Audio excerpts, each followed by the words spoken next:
Welcome to Subject to Power. I'm El Kemihira. Excuse the horrible quality of my voice today. I'm just recovering from a pretty brutal case of COVID, which is also the reason this episode is a little late.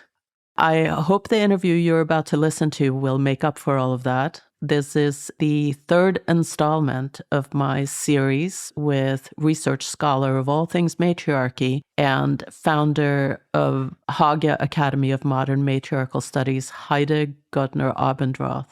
I have just soaked up so much invaluable knowledge from her of the kind you don't learn in school about women's true role in history.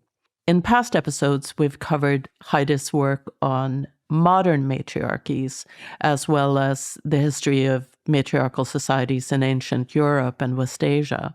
In this episode, we are going to talk about how that all ended, about how the first small cells of patriarchy began and then grew and took hold in different parts of the ancient world, how it spread and destroyed former matriarchal cultures, and how patriarchal patterns have shaped the world we live in today and the millennia since.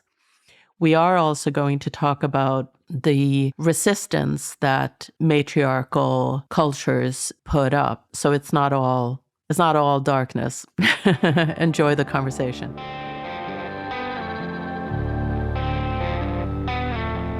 Do you have festivals at Hagia, like annually? Yes, you see, I'm not only working as a researcher, but also as a spiritual leader. And on the basis of my matriarchal study, especially in European mythology, I created the matriarchal mystery festivals, where I try to revive old European traditions and celebrate a cycle of 8 festivals every year.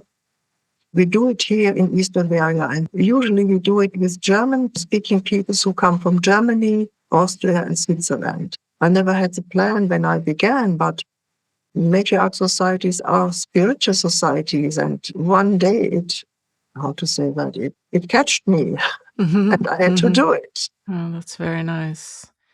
We're going to be talking in this third installment of our interview series, we're going to be talking about something much less joyous than that. We're going to be talking about finally sort of the patriarchalization of Europe and Asia, which you wrote a book about. There is so much material to talk about that I don't know how much we're going to get to. Well, we try our best. We try our best. Yeah, exactly. So you describe it in waves that took place over many thousands of years. I want to try to sort of paint a picture of these movements, where it started, how it got started, what led to what, and kind of like dig into all the details. Maybe we can start with the early Indo-European cultures and how they became patriarchal. And in particular, I want to focus on the influence of climate change on that process. Yes, if you allow me, I would like to say at the beginning some very important statements about the rise of patriarchy. We all know there are a lot of literature about it. I was never satisfied completely with these explanations, for most of the authors try to explain a worldwide change by only one factor. And this is not possible. We have to take into account that every different continent and every different countries in these continents, it happened in a different way and at different times. Sometimes it was very early, for example, in the old world near West Asia, Europe, very early. But in the Americas, it was rather late. It started especially with the invasion of the white people, where many matriarchal societies like the Iroquoian League broke down. It was rather late. And the reasons are completely different why patriarchal patterns came up. So it's a big research task to explain how patriarchy came about in Europe, in West Asia, in East Asia, in Africa, in India, and in South and North America. It's so completely different. And all these in trials to explain it in one time by one factor. These are pseudo explanations. And this is one thing I would like to emphasize at the beginning, and that it was not quick. It lasted thousands of years. It lasted millennia. You mentioned the other point. We have to go to the ground, to the basis. The basis where we're all living on is the earth. And if we have drastically changement in the environment, in the climate, this affects whole societies and all what they are doing. And so I try to find out as the deepest reason how in these special regions or countries the climate affected changement of societies. Of course, as you have everywhere different environment and different climate developments, you have to explain it also differently. Yeah, that nuance is so important, and not to miss the complexity of it all. Yes, it's very complex. It's true. We have different kinds of patriarchies. For example, as I wrote in my book, in Mesopotamia, we have completely different setting, different reasons, and a different development. But in the Eurasian steppe, which stretches from East Europe until northern China, it's a huge region, there was a development, the beginning of special patriarchal patterns. For during thousands of years, this belt, the steppe belt, it was not steppe at all some 1,000 years ago. It was fertile green land north of the Caucasus and other mountains where small rivers came down, that there existed in Neolithic time agricultural societies. And you have these big rivers in the steppe like the Volga and other rivers, that everywhere were agriculture flourishing. But when this desiccation started by climate changes, dry and cold periods came, and warmer, more humid periods again. Like the ice ages in the Paleolithic time, we have different ice ages and between warm periods. Similar, it developed in Neolithic time in the steppes. And step by step, over thousands of years, this whole region changed into steppe and even into desert. South of Caucasus and the other mountains, the Altai, all these Central Asian mountains, we have now desert, which never has been desert before. This we have to take into account. Agriculture became impossible. Agriculture became impossible. And literally, the ground under the feet of the people dried out, and they lost their former economy, and these societies were uprooted, and they lost their agriculture. They moved more and more to find anywhere green pastures for their animals. And when agriculture wasn't possible any longer, they more and more relied on the animals and more enlarged the herds. More and more. They changed slowly from agriculturalists to herders. And then they had to move around to find green pastures for the herds. But as we know today, an environment which was drying out, enlarging the herds is just the wrong answer. Truly the wrong answer. So they made the situation even worse, but they didn't know, of course. They had to try to survive. And of course, they had to move around more and more. And if you enlarge the herds more and more, you come to the point where you cannot any longer keep them together on foot. On foot, a huge herd, no. In former times, there had been also hunters, herders and hunters, and it was usual for them to hunt the wild horses in the steppe. The steppe has lots of wild horses. Some of them found out that they can sit on the horses and then they are very quick. So they invented riding. It was an excellent invention, not purposely, but now they had the chance to keep their large herd together on horseback, like the cowboys in the US. Yeah, yeah. But the bad effect was that they now enlarged the herds even more. They spread and put pressure more and more on their neighbors. And the technique of riding horses was adapted by the others. But the effect was that now they came into conflict about the poor green pasture they could find. And moving around, the radius became broader and broader. But there were also other people whose radius became broader and broader. So they had conflicts. This is a development over thousands of years. When they came in conflict, they had to fight for their herds, which has been done by using the weapons against our humans, which is also a new invention. And it's interesting what you talk about, how women's role in society changed with this change. They changed from herders into herder warriors. And the next development, which was disastrous, and they fought against each other. And particularly disastrous for women, yeah? Yes, that's true. Disastrous for women and also other men. For, you see, agriculture was a domain of women since Neolithic times. And with agriculture and owning the land and the food, it was in the women's hand. This gave them a strong position in matriarchal times in the Neolithic area. But when they lost the agriculture, they literally lost the ground beneath their feet. Yeah. And what was their lot now? Now they started to support the men with their herds. The men guided the herds, but milking them, making cheese, butter, and so on, what all these nomadic people do. And this now became the task of women. And this was the task of servants. They didn't own the herds by themselves. They now started to become servants at the possessions of men.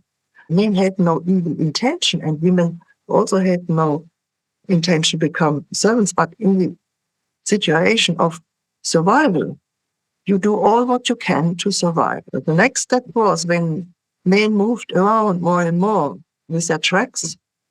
Women were sitting on the wagons with the children and became more and more passive, only doing the servant work.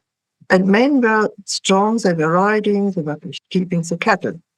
This created a misbalance, an imbalance in society, because women lost the economy, they lost this, and men had not the idea that they would dominate, but herding was, even in matriarchal societies, often the task of men, and women did agriculture. But when women lose agriculture and men were enlarging the herds, then they become more and more dominant because they more and more have the economy in their hands. And it sounds like violence became a currency in this economy.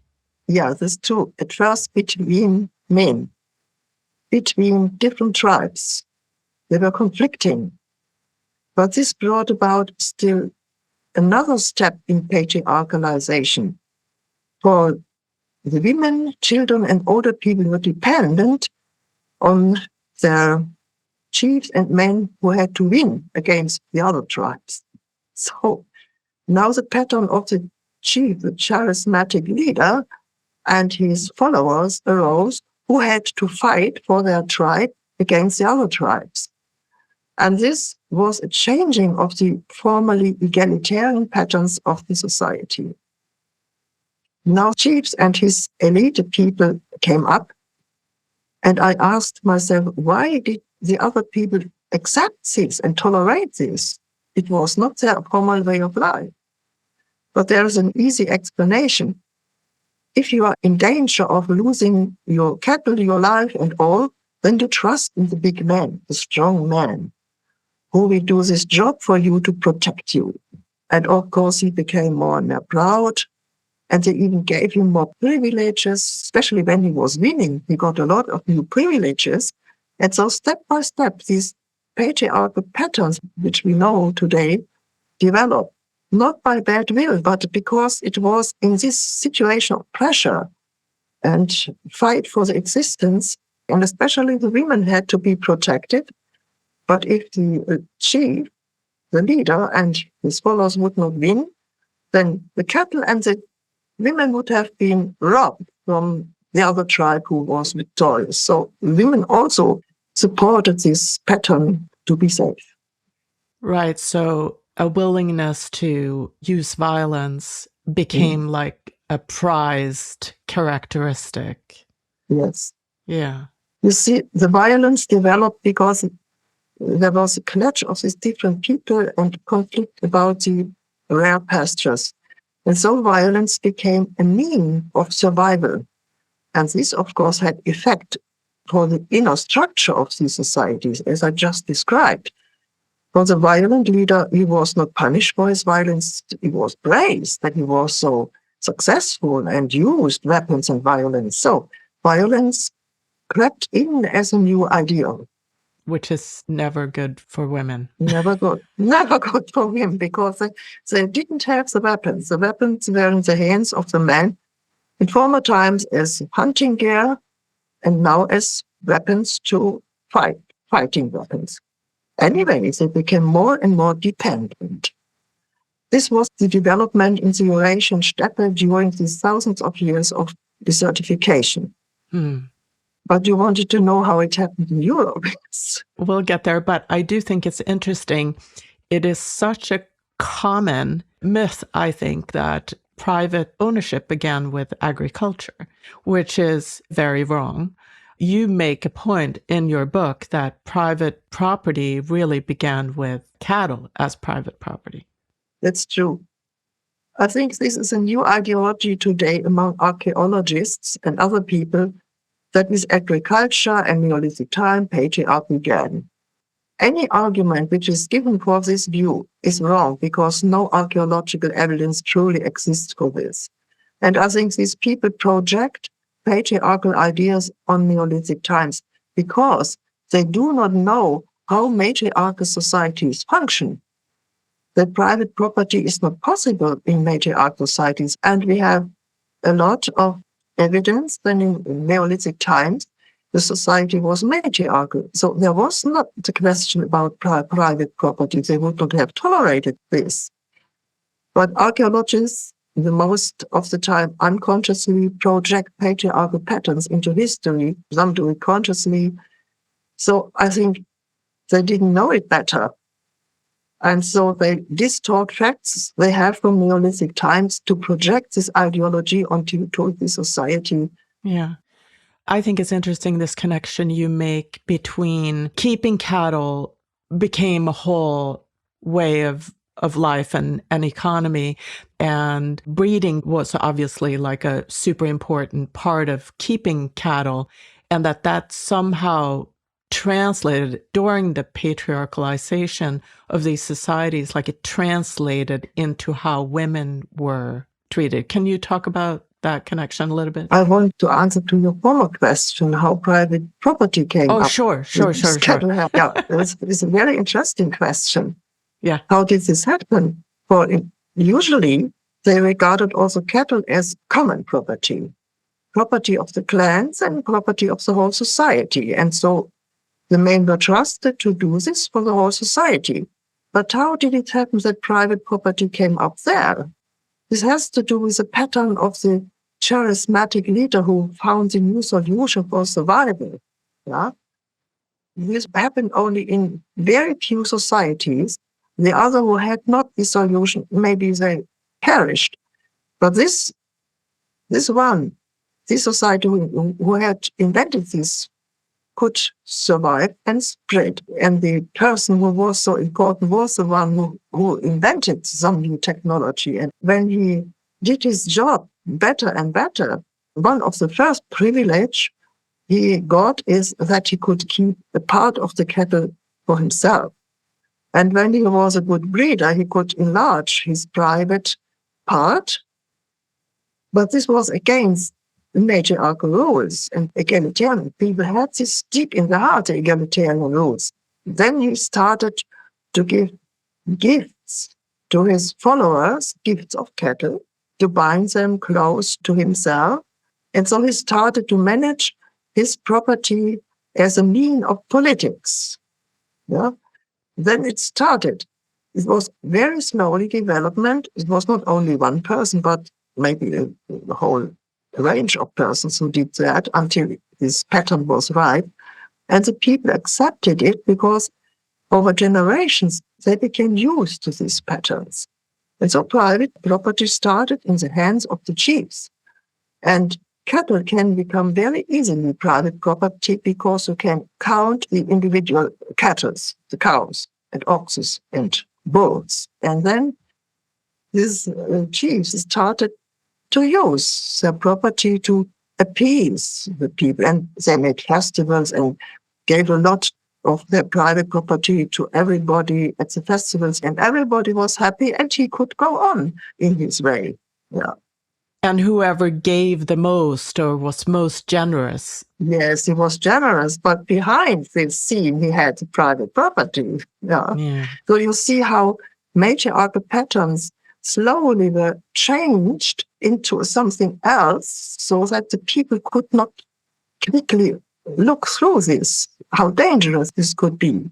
Even the chiefs had not a bad intention. They only wanted to be strong for their people and to be generous. So no one had the idea that what we are doing now is patriarchy. No, it was survival and being on good foot with the people. Patriarchy as a conscious model started later. So we are still in the development of survival and mutual acceptance, what is happening, and so on and so on.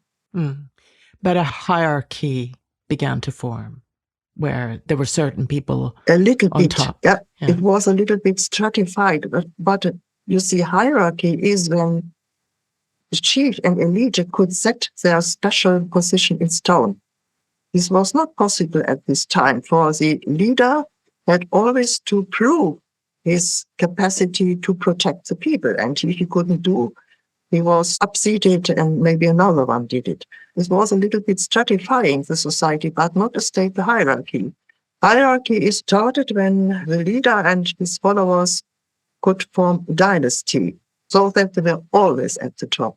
Now let us look at the geographic situation. The Eurasian steppe stretched until to the Black Sea, and people noticed these wonderful green passes along the rivers like the Volga and the Danube.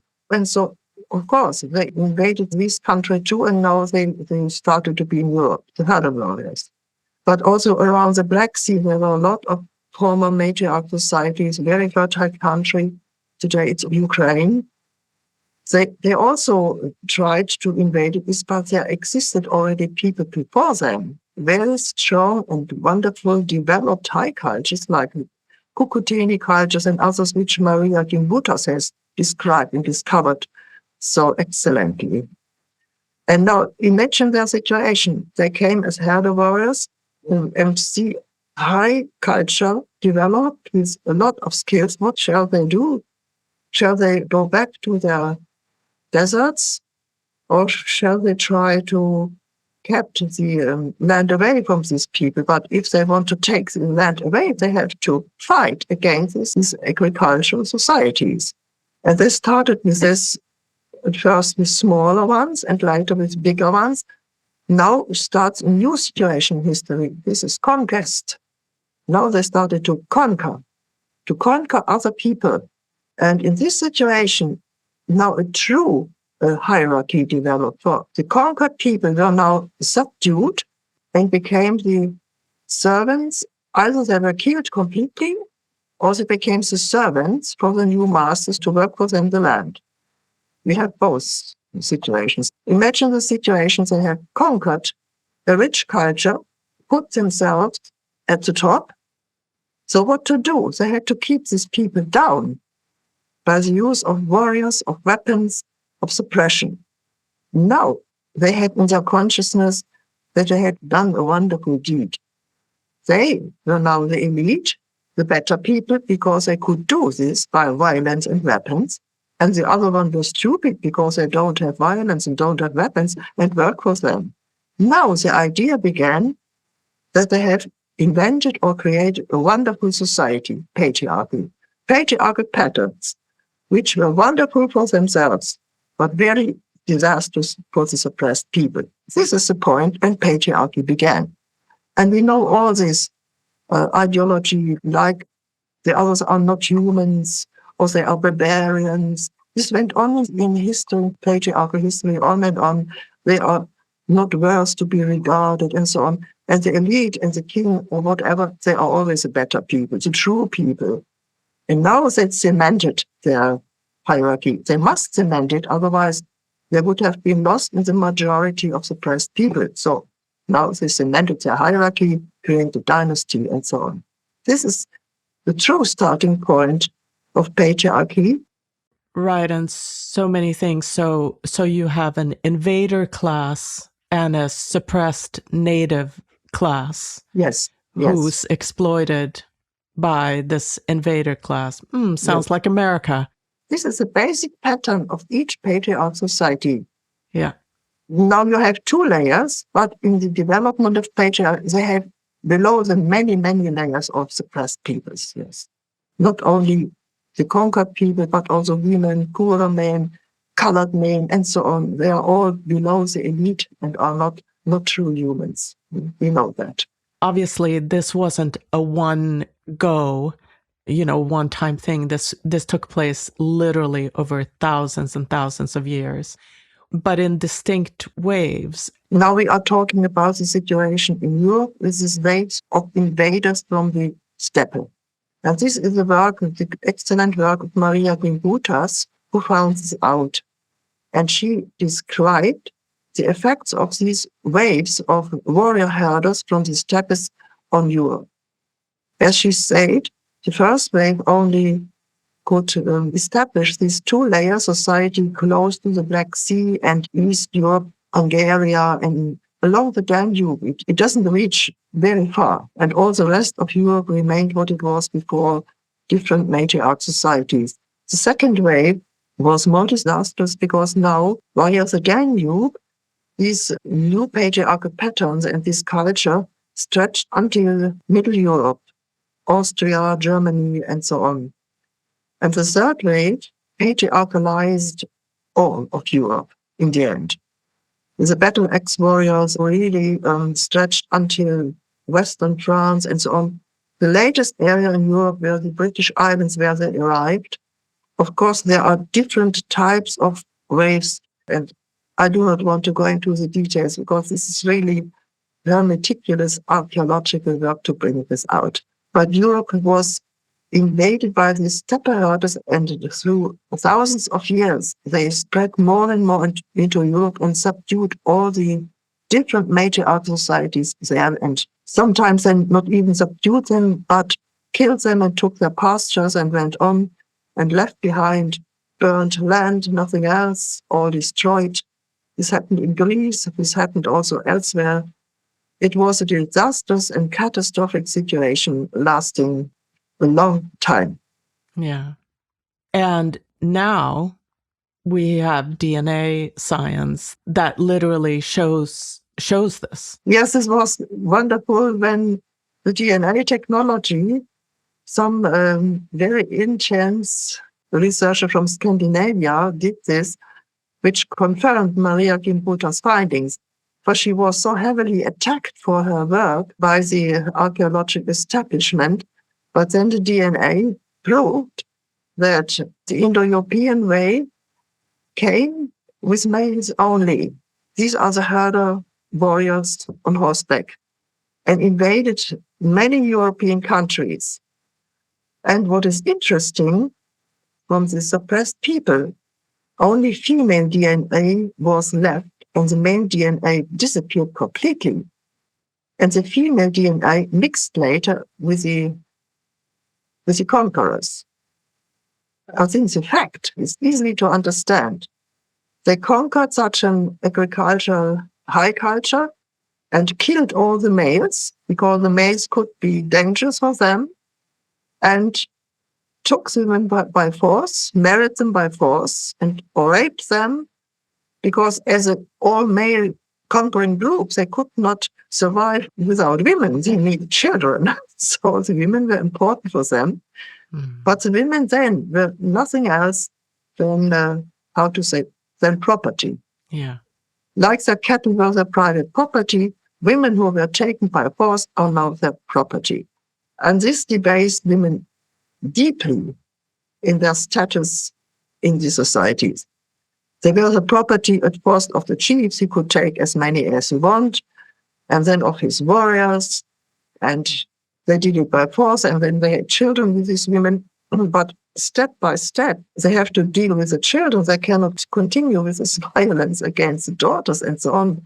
Anyway, women and their sons and daughters belonged to them as private property, and they did with them what they wanted.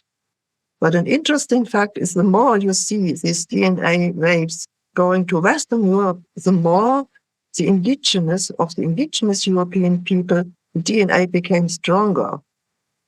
For in East Europe, it was the first wave of the first rapists, and their sons went on, and they also needed women. So also they took again indigenous women, and so on and so on. No, they were not only Indo-European; they are all already a mixed people. So you have really this shift in the situation. But anyway, women now became part of the suppressed people, became part of the property, and we can see in archaeological facts as the huge graves, the kurgan graves of the chiefs, that they did with their women and used what they wanted when they died.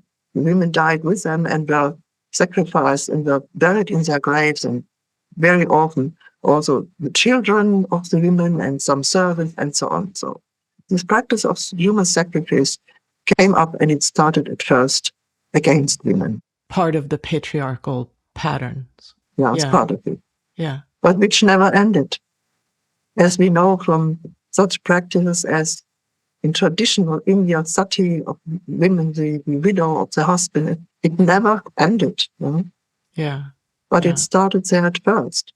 So some cultures were invaded and defeated. Some cultures defended themselves. Yes. How do we know this, and how do we see this, and what happened? Yeah, when we want to find out what really happened, this clash of cultures, of patriarchal invaders and the traditional matriarchal cultures, I partly rely on archaeology, but partly I rely also on mythology. For mythology they are not fanciful stories, they have an historical core, myths. And we have a lot of myths, for example, from the British Islands, the people later called the fairy people, that they defended themselves on horse. This means they adopted also the weapons of the conquerors and defended themselves. And we have mythological tales. They are hidden in the medieval romances, but when we look closer, there are really very old sources who show that they mounted armed resistance against the invaders. Old matriarchal people united and fought against them, and sometimes they were even successful, but then the next wave of invaders came, and the next one, and so on. But this is always a difficult situation for a matriarchal society. We know it from the modern situation, how the Iroquois people fought against the white invasion. For when the men of a matriarchal society fight against the invader, they also need coordinating the warriors and the strategy and so on and so on. This is not good for a matriarchal society, because now men and the warriors become so important. And the role of women is also then diminishing. In the old egalitarian matriarchal structures are damaged, not on purpose, but involuntarily in this situation of fighting against the invader. So these matriarchal societies who came in this conflict, I think they were torn by these pressures. They were torn apart, literally torn apart, and in any way they were defeated and subdued. As I said before, we have this modern example with Iroquois people who mounted resistance for 200 years against the invasion of the white, and in the end they collapsed. And we have a similar historical situation with the British Isles and these myths who say the same. That eventually the force was overwhelming. Yes. Well, you see, the invaders, for them, violence was the point of tradition. And they were so skilled in fighting because they did it for hundreds of years. But for the people defending themselves, the matriarchal people, this was a new development, even if all mythological tales say that they were excellent and they were so brave. The men try to defend their cultures with a lot of courage and bravery. But in the end, they couldn't stand this harshness and cruel violence of the invaders. They were not raised in this way. They were not trained in this way. It's such a sad fact, but it was like that in history. And I mean, we are living in the results of that right now. Right. Where, I mean, I'm just looking at Israel, Palestine, or anywhere we look, really. Anywhere where we look, in patriarchal history is full of always the same of this kind. We have two questions. How did the patriarchy come up? But the other question, which I find equally important, how did it spread so far? Well, it started in small, tiny cells. And how could it spread worldwide? And the answer is easy, but very saddening. It could spread by violence, by warring strategies, by skilled warriors, and by emperors who did nothing else but creating a military society and so on. This was the Roman Empire, this was the Assyrian Empire, and I do not want to go in modern times. It's always the same. Yeah.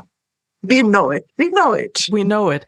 But it is important that militarization and patriarchy go hand in hand. Yes, right. And the dominance of men has to do that men have the monopoly on weapons. In any patriarchal society, women don't have the weapons, men have the weapons. And so the men are the military force, guided by their chiefs, kings, emperors, and so on. And this makes women everywhere so weak. Sometimes I ask why they even have women in these societies. Because by women, they create the next generation of their next warrior, sons, and so on. Women are only there, like cattle, to bring the young people, to tend the young people and the young sons, which are taken away by the fathers and trained in weapons to go ahead with violence. Yeah, so maybe we can go back to that question about how there is a connection between keeping cattle and what happened to women. And I want to go into the cultural heritage we have of monogamy, the importance of virginity, all of those types of cultural heritage that we now have. How did that get started? Yeah, this is a very important, interesting question about which we should know as women.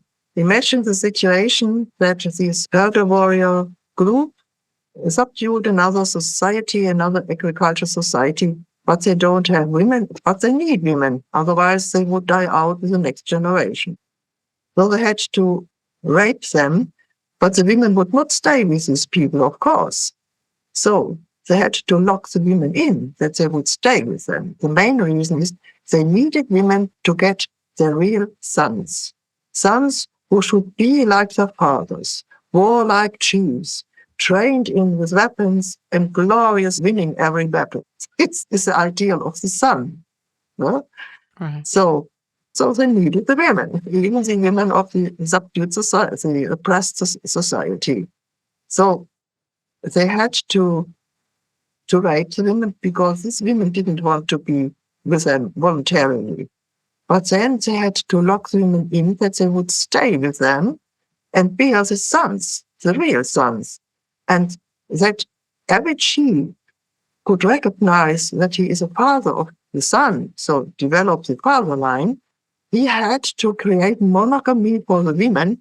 She should not have any lover, nor any other man. Otherwise, he could not be sure that the sons, the daughters don't count, but the sons are true his blood sons. So the women were locked in, they were observed and guarded by his warriors. This was the beginning of our praised monogamy. This monogamy is only valid for women, not for the men.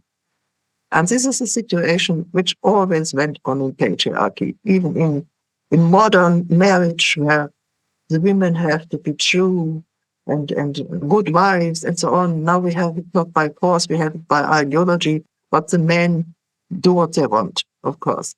The basis of the monogamy is the creation of the father line, which is not possible if women are not locked in and are not forced to stay all their life with one man.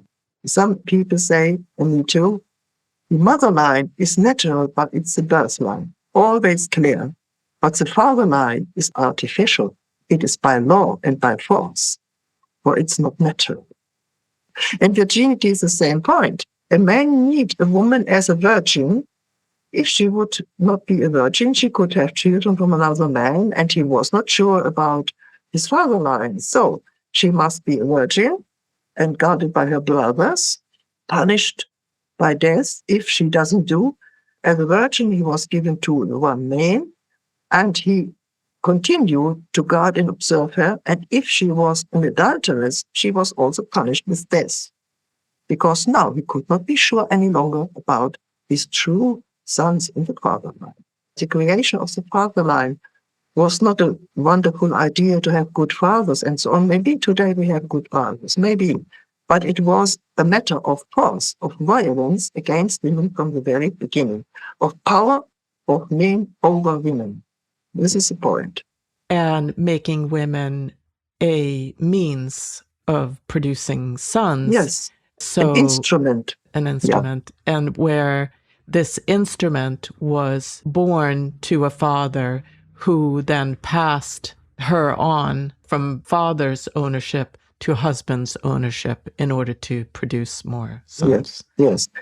Daughters were his pawn to give them to other men whom he wanted to honor and give a daughter, give a woman. Like cattle was a pawn to create good relationships with his followers, so he used these daughters in the same way. She had not to have an own will whom she wanted to marry. Can one conceptualize this as the beginning of misogyny, the beginning of domestic violence, perhaps? Of course, for this creation of the father line was from the very beginning domestic violence against women as girls who must be chaste, and the father was keeping her, and later as wife of the husband, and when she was a widow and was useless to him because he died, and she was killed and sacrificed and put into his grave. This from the very beginning till to the end of the life of a woman violence. And misogyny, of course, these patriarchs regarded women as nothing better than their cattle. This is misogyny in the worst way.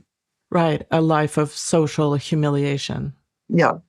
The cattle has no own will, and she was guarded and kept like cattle. And there is a very interesting linguistic hint at that. The English word wedding, wedding means marrying. And the Indo-European word wed means guiding cattle. So you know what wedding means. I love that. The secrets that are sort of hidden in our language is very, very interesting. Yeah, very clear. Of course, today, monogamy and virginity is more moralized and kept as an ideology by the churches and different religions, how a good woman should be and so on. It's not direct force, but it's still ideological force and structural force. If a woman does have her own way and lives as she wants to live, she has difficulties to exist. I mean, there are cultures in the world where she wouldn't survive a day. Yes. We have still classical patriarchal cultures in the world. And in our Western civilizations, which are more liberal, women have all these patterns in their mind, many of them, and they act according to these patterns which are patriarchal, which they have been indoctrinated from girlhood on, what is a good wife and how it goes on and so on, and one lover and one man and the romantic love and all these things. They continue in the same way because it's not direct force, but it's their own cycle that they accepted all this and continue. This is patriarchal patterns without knowing it, that it's patriarchal and giving them not always a happy and easy life. So these waves took place and patriarchalization became sort of institutional, formalized, more of a bigger systems. And you talk about one particular development that is really interesting is irrigation, the role of irrigation in this development. Yes, we often hear in the explanations of patriarchy that some new invention brought patriarchy. For example, the invention of plowing with strong oxen should have brought patriarchy about. And ask me, how?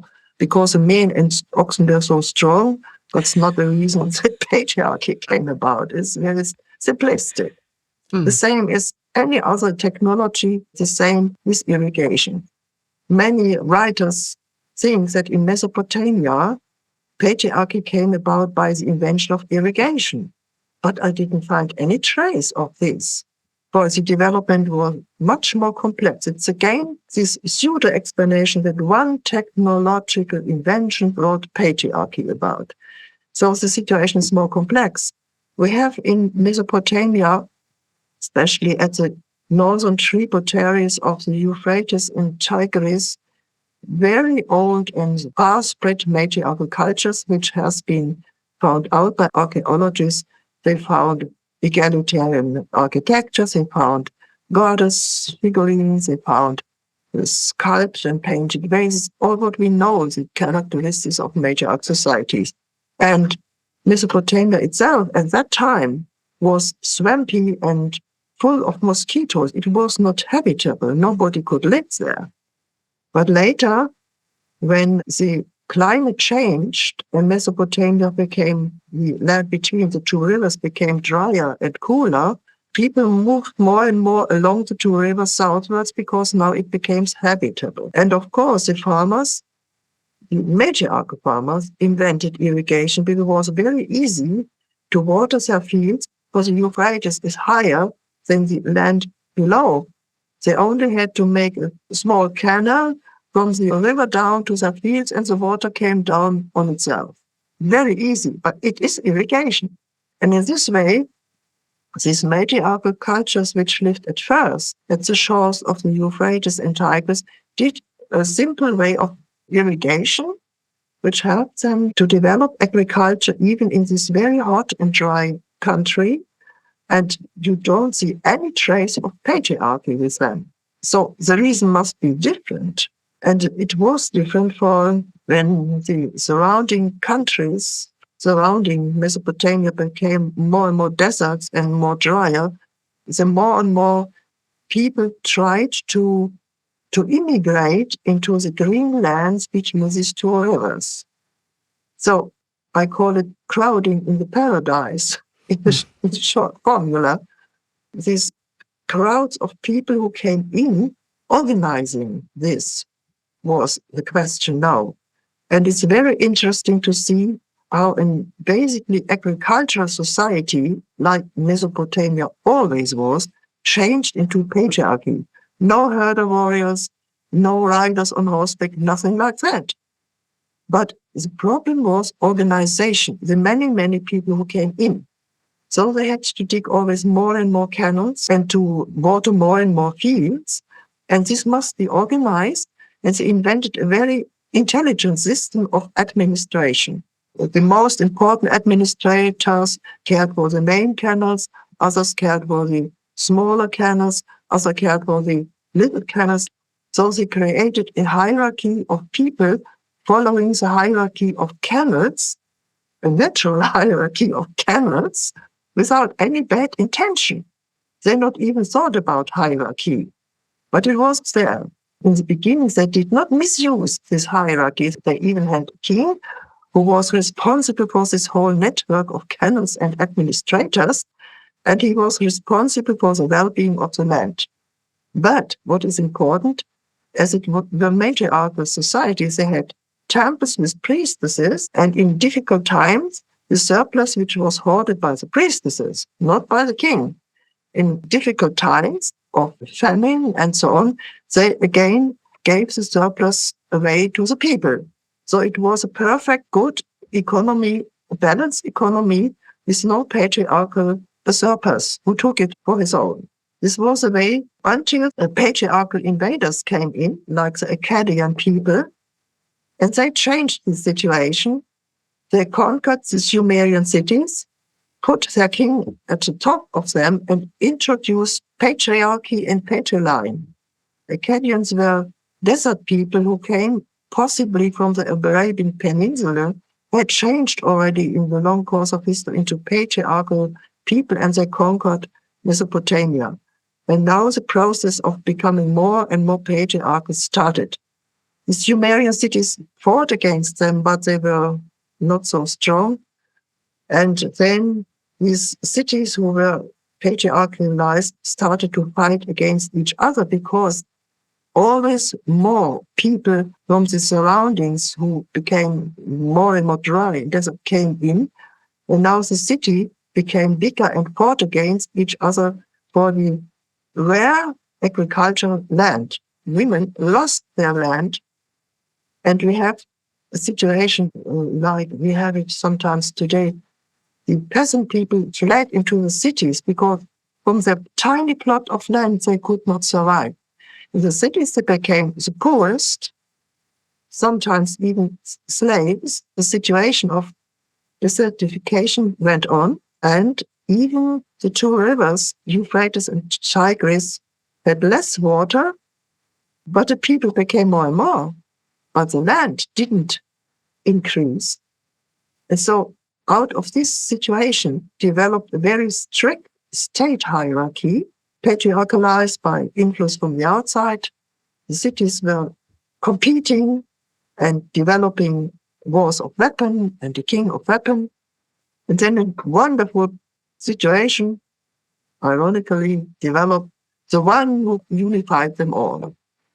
This was Sargon of Akkad. He unified them by force, making a wonderful, peaceful empire out of them all because they stopped fighting against each other. But he now was the first true emperor in history and instructed the people to make his empire bigger and bigger and bigger. And he created the first military empire of the world.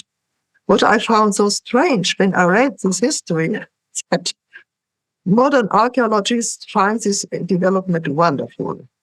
Finally, we have culture. Finally, we have the first cities. We have true state building. We have true rulers. How wonderful. But no one of them said how patriarchal and suppressive this was for the other people. So I felt the urge to put this history topside down to bring about the truth behind this. Therefore, I got deep into this matter of Mesopotamia, which was also difficult for me. I really appreciate that, because I think we do idealize empire a great deal. Still today. Still today. Very much, very much. We idealize the superpowers like the US and China and Russia. How wonderful. And this started with Sargon of Akkad. Later the Assyrians came and they were still worse and still more cruel. And later the Romans. Oh, wonderful patriarchal history. As if the idea behind it is that state is a wonderful invention of humanity. And before the people were not able to invent a state. But matriarchal people don't need a state. They never created it because they don't want to have a hierarchical society and went on egalitarian terms. But this is never understood by all these people who praise patriarchal history. That's right. And this is in spite of Europe, and that part of Asia was consumed warlike conditions since that time. Like it's never stopped. Since that time, humanity believes that we have to live in states. Otherwise, we would kill each other. The chaos would reign, which is completely wrong. And humanity believes that it's good when an emperor brings peace, like in the Roman Empire. Emperor Augustus brought Pax Romana, peace, Roman peace, to all the peoples around the Mediterranean.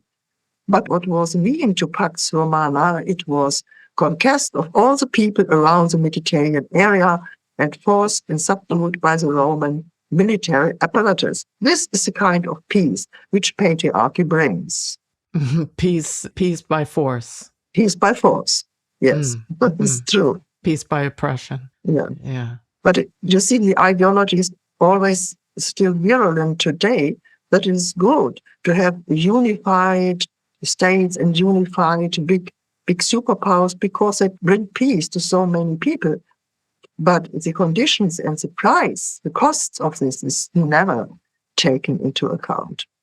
And also, and I know we've touched on this before, but in the end, it's not sustainable because the core principle of empire is endless expansion, maximizing its power never-endingly. So that's not sustainable. Yes, when we look, since Sargon from Akkad, they do not spread because they are so wonderful, but because the people at their borders feel threatened. And of course, mount resistance. Then the emperor finds himself threatened, his empire is threatened, so he has to fight the people at the borders and to broaden the borders. Okay, then he has next people at the borders, next enemies. And very often they invent new enemies who want to destroy the wonderful empire. So they have always to bring war to the borders. And in this way, by continuous violence, the empire is growing and growing. And in the center, the people are told, we have to do this because there are everywhere and around us enemies who are threatening us and want to destroy the empire. And everybody nods his head and collaborates. But this is not sustainable because this empire at the borders, you have always war, which is always catastrophic. And at the center, the people must be more and more oppressed to bring the means and the financial means to support the always continuous war adventures of the emperor. They have to bring more taxes, to more food, more weapons are so important. And this goes its way until this empire breaks down, mostly from the center. The Roman Empire also broke down because at the center the people were overburdened and the elite was decadent, so it broke down. It was not only the people at the borders like the Germanic tribes and Celtic tribes who brought it down. It came together. The decadence at the center and the wars at the borders came together and it broke down. After maybe some centuries, it broke down. Then the next empire developed by wonderful leaders and broke down. And the next empire, and so on, through whole patriarchal history.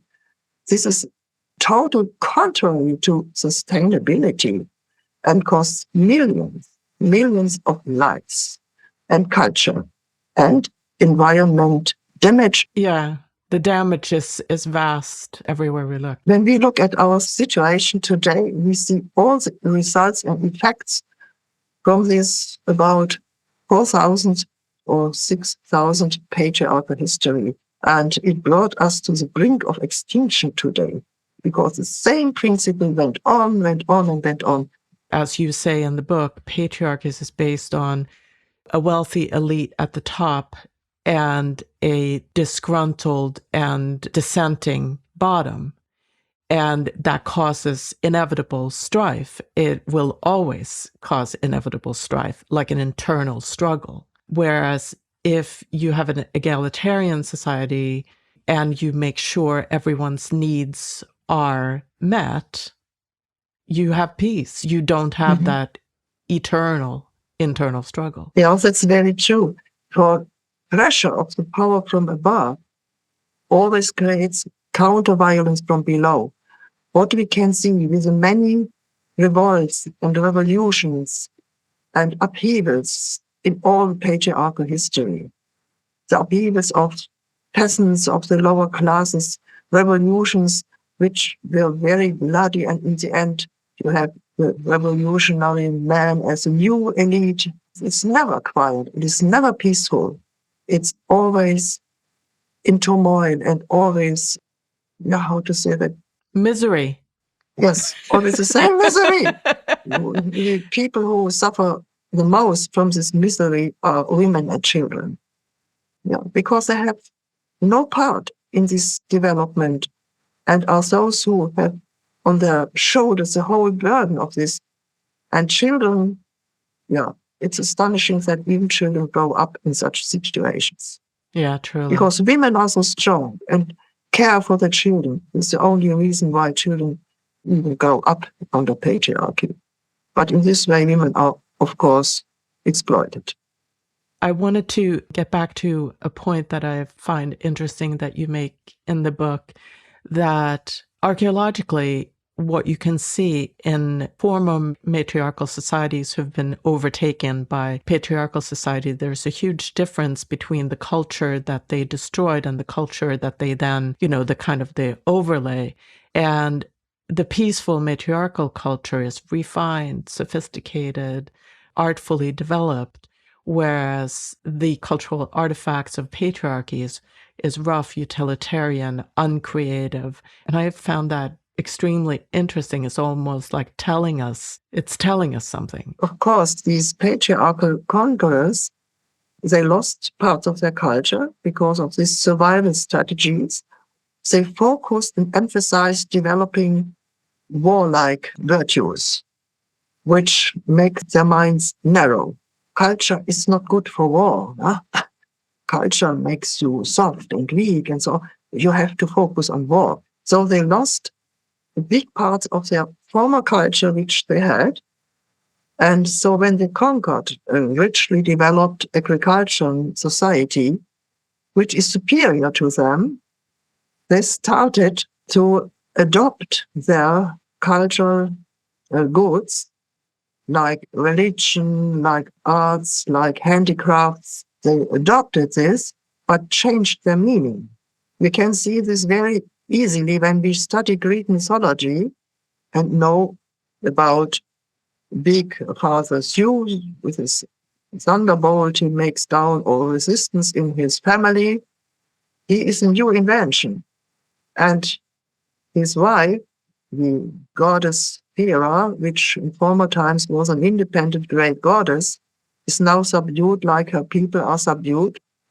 And now you see that Zeus and his followers have all the technologies which the former culture had, but use them for war and not for cultic and religious purpose.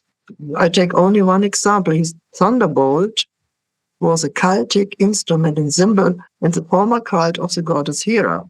But he took it over, beautiful axe out of fires, and they took it over and made it into a weapon of war and suppression.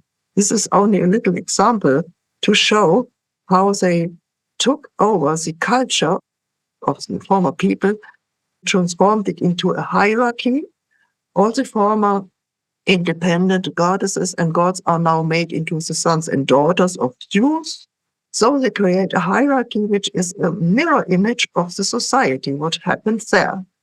But the mythology contents comes from the older culture, or they took over the handicrafts like painting, like weaving, and now use it to glorify the chief who have all this in his hands. I could give endless examples of this. Which suggests to me that for human creativity to flourish, you must have peace and peaceful conditions, and that when you have a culture that venerates violence and war, you sacrifice creativity and culture. And you sacrifice many parts of the culture. For example, Greece, which were patriarchal but had adopted a lot of matriarchal materials, so they were mixed. They were richer in cultures than the Roman Empire.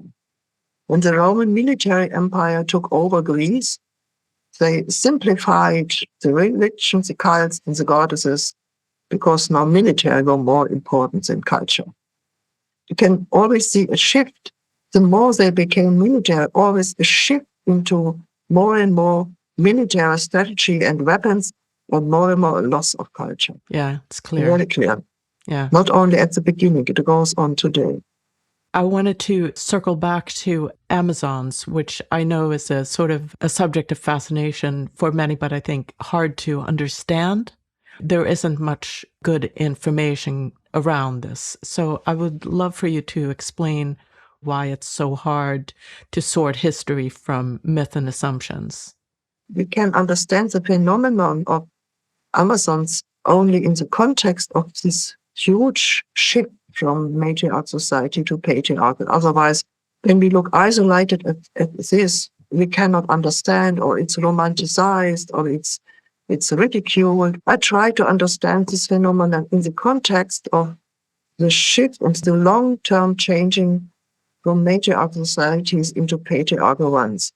And in these difficult times of transition, of course, not only the men of matriarchal society mounted resistance with weapons, but also women did this. And this is the phenomenon of the Amazons. Women also fought for their culture. This is common with many cultures and very widespread, the phenomenon that women with weapons in their hand joined men to defend their culture is really common. Not only in history, but also when the Spanish conquerors went to South America, they found also women fighting for their culture against them. But we have to differentiate between warrior women who fight together with their men and Amazons. They were not companions of fighting men. They were a society of their own. And this is different from warrior women. And I started to take this distinction serious, that warrior women can be found everywhere at the side of fighting men. But Amazons created a society of its own. Only women who were able to defend their independence created these societies and defended themselves against their patriarchal surroundings. We have several myths and archaeological evidence in Asia Minor and along the Black Sea, where they created women-only societies. Women-only societies. And so how did they solve the issue of procreation? Yeah, it's clear. They have to solve this. The origin of these Amazon societies was mostly that these societies were former matriarchal societies, were conquered by patriarchal men. Matriarchal men killed, and the women made by force into the wives of the patriarchal men. Then the myth tells that these women killed the men. They killed the rapists with their own weapons. They killed the forced husbands, which is horrible in patriarchal mind. This is horrible. How can women do this? Huh? So, and then they were fed up with this patriarchal men and decided to stay only among each other and created an all-women society. Of course, they had to solve the problem of procreation. There are different ways how to do it. When they are on an island, they may invite the passing by sailors to have a wonderful honeymoon with them, only for 1 week or 2 weeks, and send them away after this. Okay, this is one possibility. This is in the Egalitarian Sea. There was an island with an Amazon society. At the Black Sea, they did it in a different way. They had a neighboring people, not patriarchal people, but maybe mixed or in transition, or even matriarchal.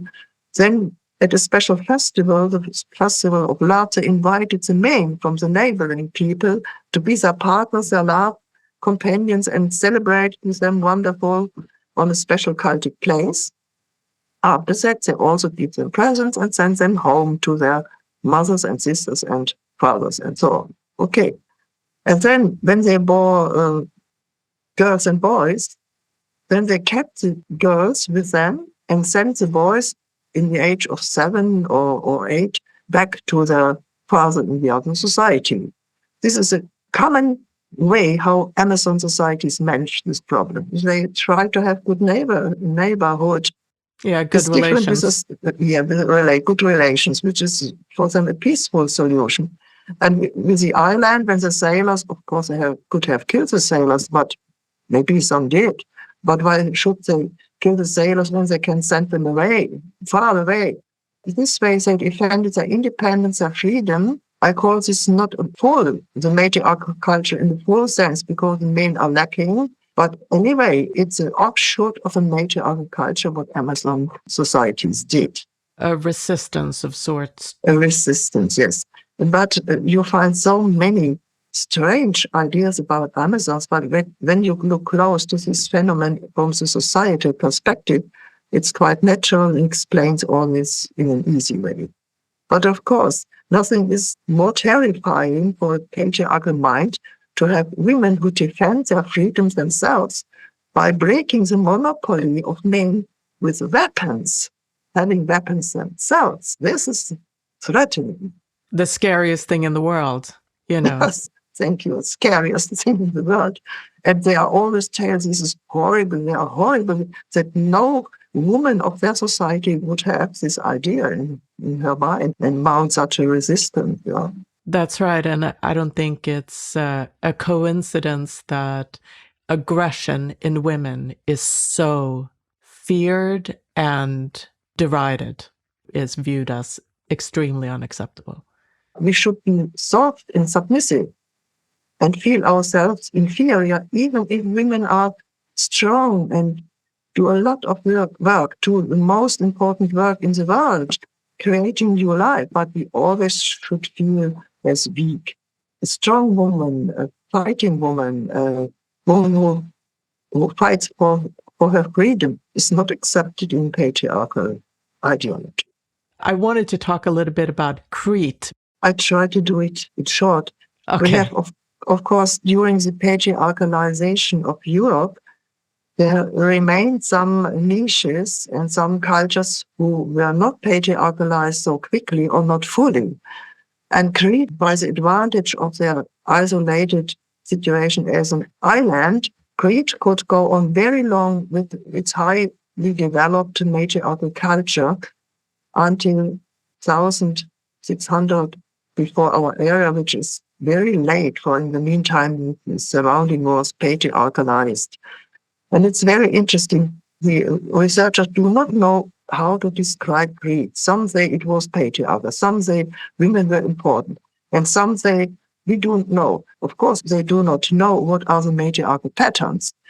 But I know some very good studies from American researchers who said we can see matriarchal patterns clearly in Crete with the sharing of the activities. Men were sailors and women were priestesses and did the handicrafts, and the soil and economy of the agriculture belonged to women. This can be seen from archaeological research and historical research, and also from the myths. The egalitarian society with shared responsibility between women and men, you can clearly see that Minoan Crete was a highly developed matriarchal culture, very, very long. And they had a lot of wonderful inventions which were later used by the military class of the Greek. And they had highly developed architecture, handicrafts, which were also misused later by the warlike Greek. They had a high spirituality where they praised all what is on the earth, animals and plants and the peaceful life of people. When you see Cretan paintings, you see all this peace and this harmony between the biosphere and humans.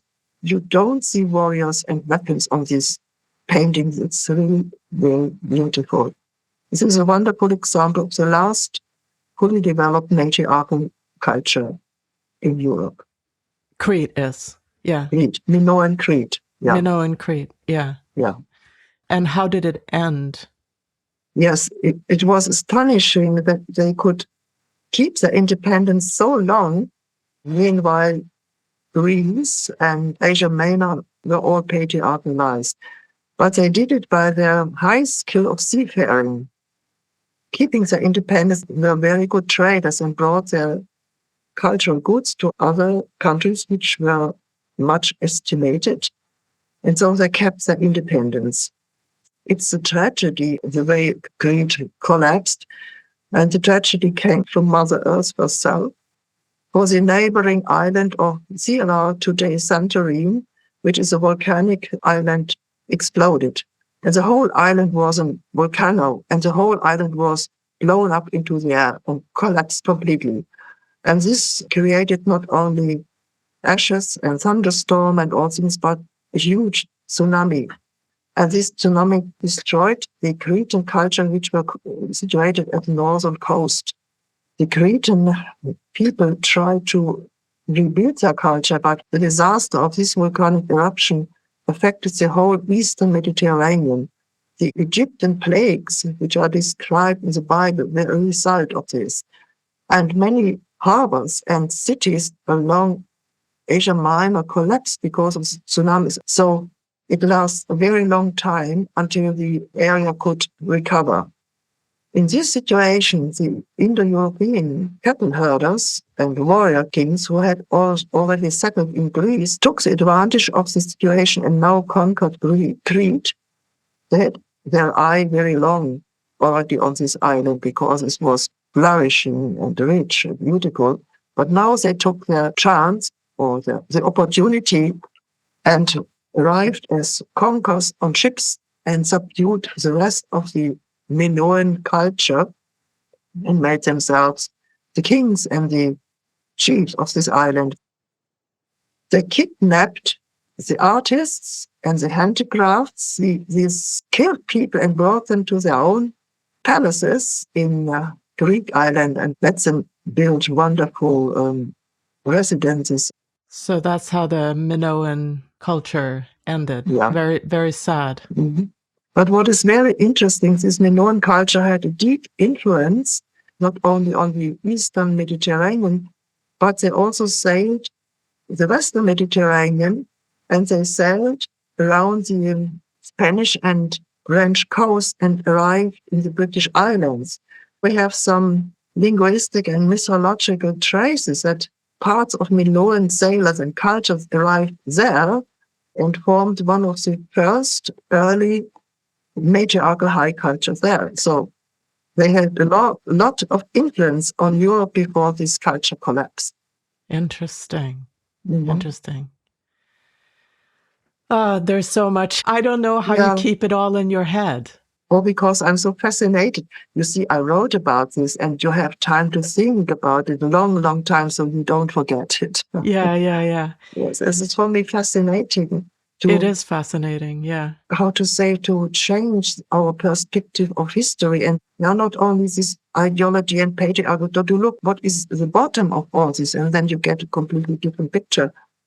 And I'm so happy that I could change the history of culture in parts and bring about a completely new history about how culture developed and what women did in this and how important women created society were in this. This is all silenced in patriarchal historiography. This is all silenced. That's right. And for us women living today, it is so important to connect to history, to know. Yeah. To know that we were a part of it, but to know our part in it. Yes. Even if it is suppressed, even if we were horrendously violated or are forced to live in social humiliation, like it's important to know that too. Yes, we know about our power and capacities. If we see what women created for millennia in history and how long the impact of this creation of women continued under the surface of patriarchy, subcultures and so on. And you are perfectly right. If women don't have a history, we will not have a future. When we do not know about our history, we continue with patriarchal patterns going on, thinking they are universal and eternal, so we cannot create a new history which gives women an adequate place. So it's important to know about the history and the historical achievements of women so that we know we can create a completely different future than it is imagined today with all this, it's all these patriarchal ideas for the future. We don't need them. We can create a different future. And sometimes I say, we will have a matriarchal future or we will have none, or we will have no future. Very, very well. I'm glad you ended with that. Yeah. Thank you so much for your wonderful interviews. Yeah, thank you so much for talking to me. It's just endlessly fascinating to me, and I don't know how you keep it all in your head.